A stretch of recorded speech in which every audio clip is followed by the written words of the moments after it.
Hello guys at welcome back ulit sa aking YouTube channel. So dito tayo ngayon sa aking project na renovation na bahay sa Valenzuela. So ayan guys. Isang linggo na hindi ako nakabalik. Ito na yung mga pagbabago dito. May tiles na dito sa harap. At ayan na pinturahan na rin to. Wall, malinis na. Dito sa loob ay marami na rin pagbabago. Tuloy pa rin yung paggawa nila ng mga cabinet dahil napakarami ng cabinet dito guys. Yan. Ito. Okay na yung mga cabinet. Naka-fix na. Yun yung center island niya. Ito.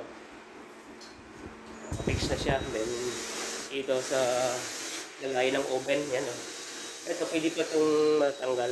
Hindi pa ito naka-fix. Ito yung kanyang microwave. Then yung oven niya nandito sa baba. Yung outlet ko dyan magkaroon ng pagbabago kasi nga yung oven ay naabot niya hanggang doon sa dulo yung saksakan. Wala ng space para pagsaksakan nito. Kaya mamaya tatanong ko kung papayag sila na iangat ko na lang doon. Kasi ito, may space pa to sa likod nito. Ito kasi dito na yung kanyang lutuan. Kaya ito ay sakto lang para dun sa space ng lutuan sa kanyang electric stove. Ito na-fix na rin pero babaguhin pa yan. Pansamantagal pa lang to. Kasi ito ipapasok pa yan dun sa loob ng cabinet kasi nandun yung supply niya. Yan. Ito para lang makita nung kliyente na ganyan na yung mukha niya. Yung aking abang para sa aking ilaw dito sa strip light ay ayan siya. Oh, ganda na ng cabinet niya guys. Oh. Then yung sa dishwashing area, dishwashing machine niya, dito yun ilalagay. Ay, yung abang ko nakaraan dyan. So bubutasin ko na lang yan para lagyan ng outlet. Ito yung sa ref. Ito naman yung sa wine cooler. Yan, yung inabang ko na outlet doon. So pansamantala lang yan. Tinakip lang yung blank plate para hindi pangit tingnan. Yan, cabinet niya guys. Ayan o.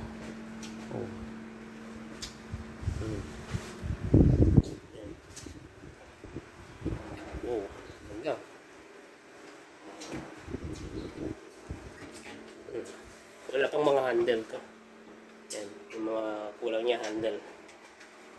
Okay, so may abang din tayo dito. May wire para dito sa ilaw. Yan. Okay. So, pang ano to? Dapat mangyari. So ang gagawin ko muna, priority ko ngayon, yung abang ng ilaw dito sa labas. Yung tatlong ilaw dito sa garage area, then dito sa laundry. Yan. Tatlong ilaw din dyan. Then kung kakayanin ko pa mamaya yung abang ng doorbell sa labas, then nung dalawang wall lamppost diyan sa taas ay i-rewire ko yan. Nandito yan, may box yan.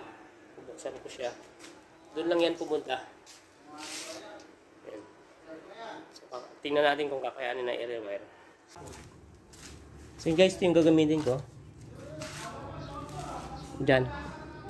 Para sakto doon sa ano niya, butas nung si Parlims. Kasi pag junction box ay hindi siya kasya dyan. So unahin ko muna, butas yan papunta dun. At ito yung pambutas natin. So 1/2 yung pinakamalaki niya.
Wasak na.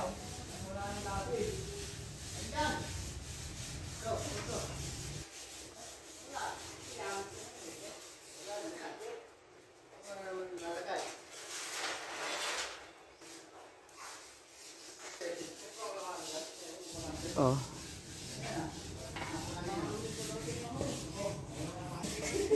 Butas na guys. Yan. Time check guys, 4:11 ng hapon. Ayan, ang ginawa natin, nag-rewire tayo ng para sa lamppost at doorbell. Pero ang nangyari, hindi ko nahatak ng maayos kanina, kaya binutas ko doon. Binutas ko dyan, pinutol ko yung flexible.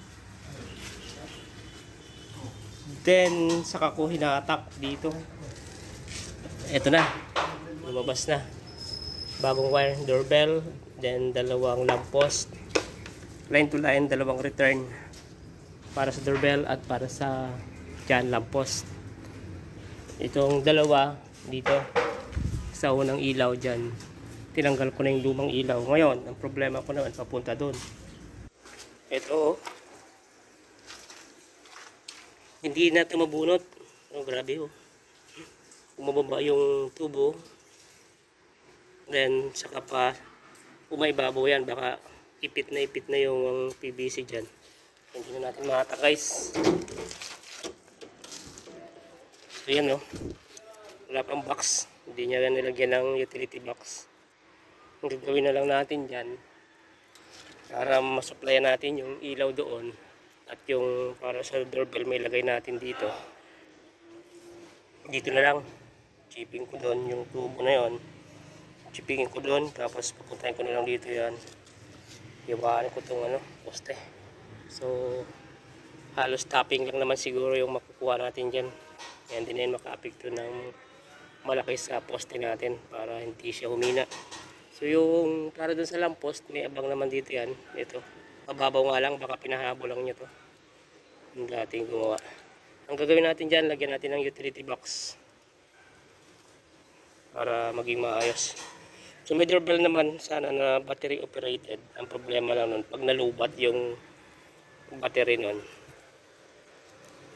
natimingan na may nag-doorbell, hindi na siya gagana.